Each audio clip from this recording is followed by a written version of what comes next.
Hoy les voy a hablar de un santo padre de la iglesia que lo conocemos como San Juan Damasceno.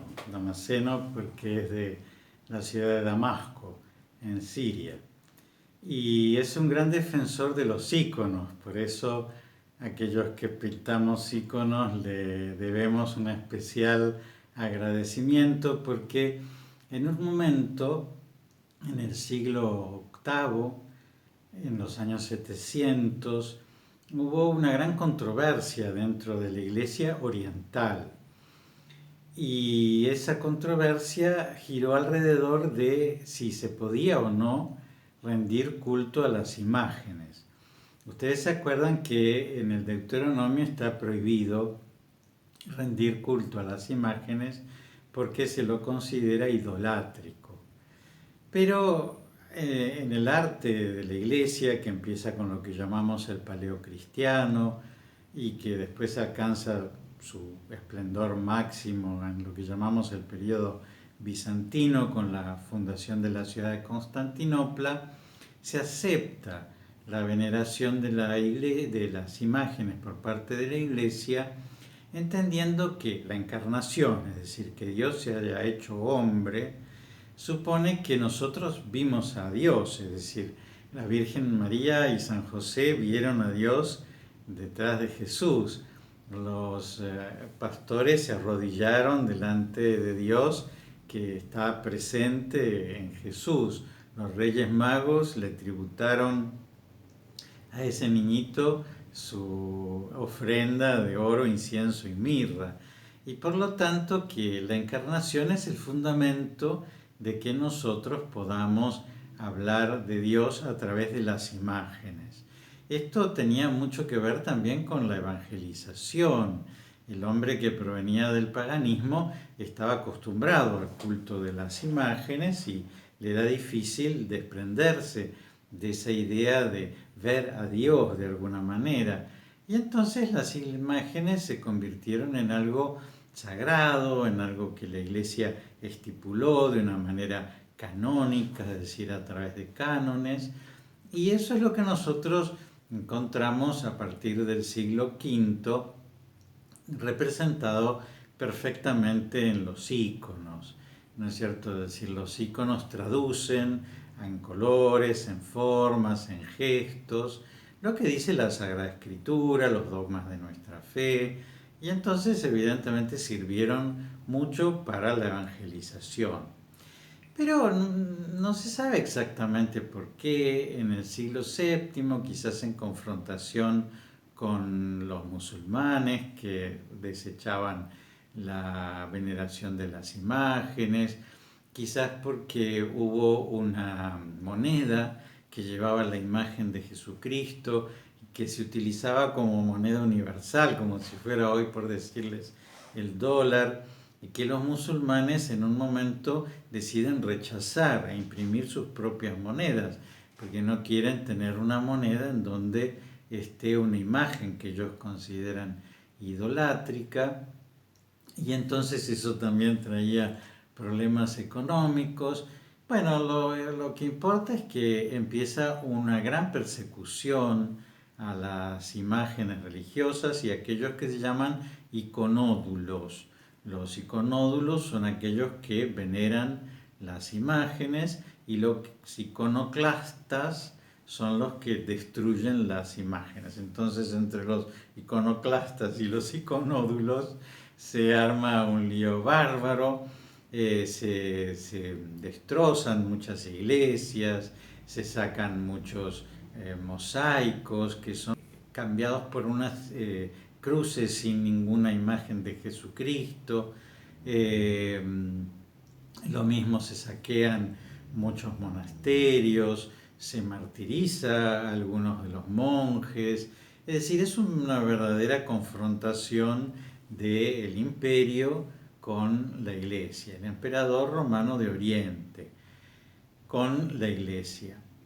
Bueno, esta persecución que fue tan terrible destruyó muchísimos íconos, por eso hoy la iglesia no conoce muchas de las obras más antiguas que representaban a Jesucristo o a la Virgen, porque fueron destruidas en el siglo VII o en el siglo VIII, pero lo que sí se salvaron aquellos lugares que estaban fuera del Imperio Romano de Oriente. Entre ellos, por ejemplo, el monasterio de Santa Catalina del monte Sinaí, donde se encuentra la imagen más antigua que conocemos de Jesucristo, un Pantocrátor muy interesante, del cual nosotros ya hemos hablado, por eso no les hablo. Pero bueno, uno de los lugares que estaba también en manos de los musulmanes era la provincia de Siria. Y que entonces en la provincia de Siria el emperador romano no llegaba a gobernar porque estaba en manos de los musulmanes.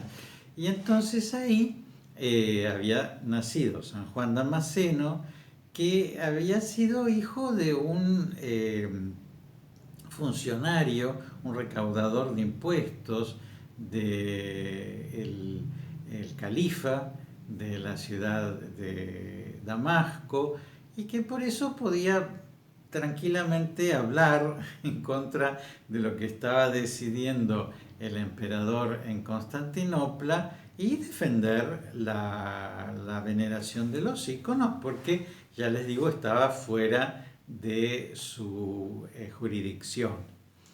Bueno, dicen que el emperador León el Isáurico se enoja tanto con San Juan Damasceno que lo denuncia al califa diciendo que había vendido los planos de la ciudad de Damasco a los enemigos para que pudieran sitiarla.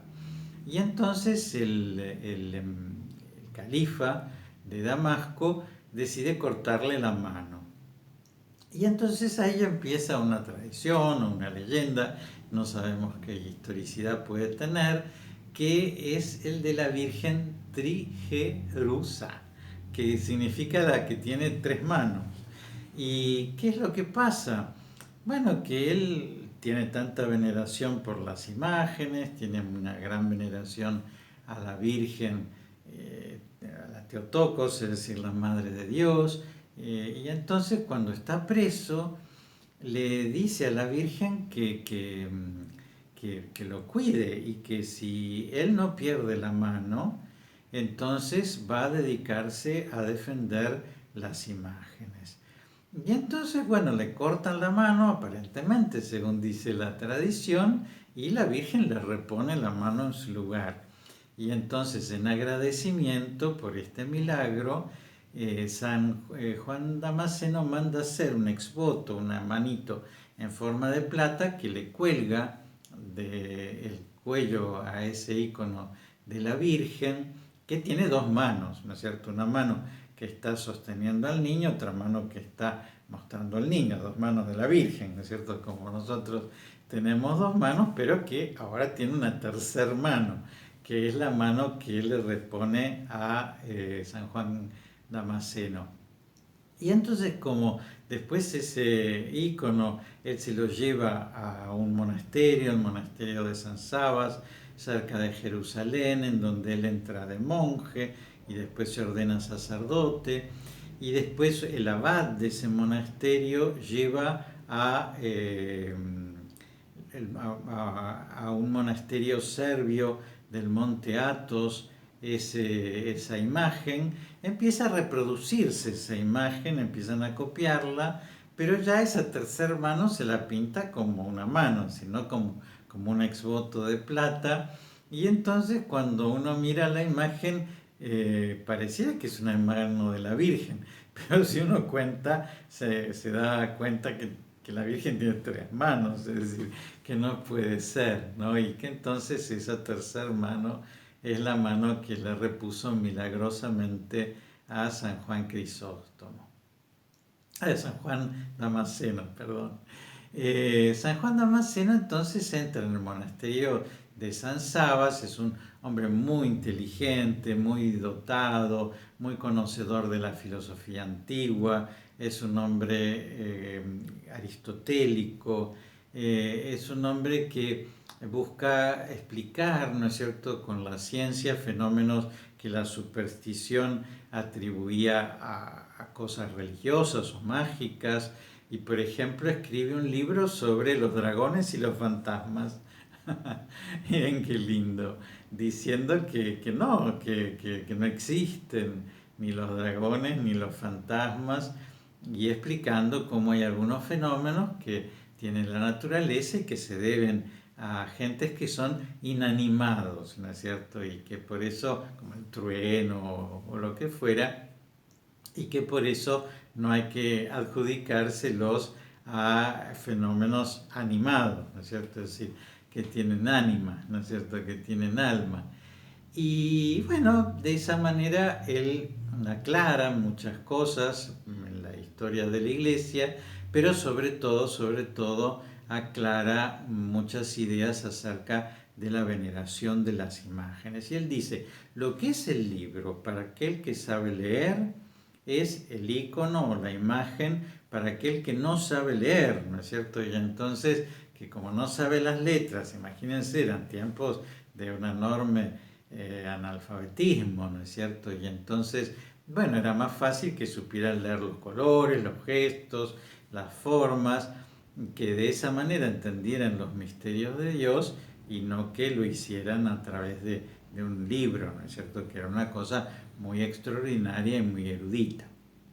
Entonces, San Juan Crisóstomo influye mucho en los tiempos en que se da la restauración de la veneración de los íconos, que se debe en gran parte a una emperatriz que es Irene y que convoca a un séptimo concilio ecuménico, es decir, hay dos séptimos concilios ecuménicos, ¿no? Es decir, uno se considera falso y el otro se considera verdadero. Hay un séptimo concilio ecuménico que declara que no se puede venerar las imágenes, y entonces ese concilio es el que son consideras falso. Y después hay un concilio ecuménico reunido por la emperatriz Irene, en donde se declara que las imágenes se las puede venerar y hace bien el venerarlas, ayuda, ¿no es cierto?, a nuestro encuentro con Dios, y entonces por eso se lo considera el legítimo séptimo concilio ecuménico.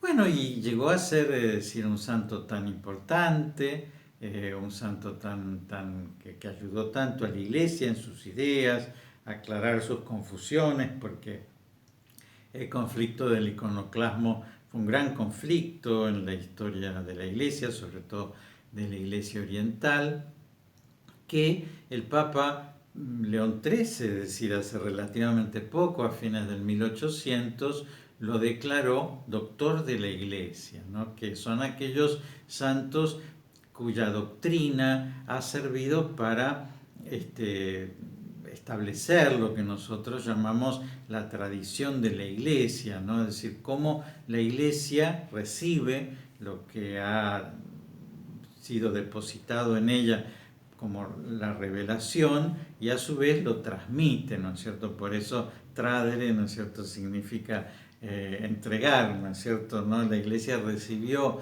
de Cristo, de los primeros padres, de los discípulos de Jesús, ¿no es cierto?, unas enseñanzas, y a la vez se las transmite al tiempo presente, que a su vez lo va a ir retransmitiendo al futuro, porque la iglesia en 2000 años es una institución que siempre tiene que creer lo mismo, ¿no es cierto? No puede cambiar, porque evidentemente tiene una tradición que se establece, que quizás se puede comprender mejor a lo largo del tiempo, pero que nunca puede cambiar, porque evidentemente la revelación pública de la iglesia termina cuando muere el último de los apóstoles, que es San Juan, el evangelista, y entonces no puede haber ninguna revelación que diga una cosa distinta de lo que dice esta tradición de la iglesia. Que ya le digo, los santos padres son aquellos que la estructuran, ¿no es cierto?, que le dan solidez, porque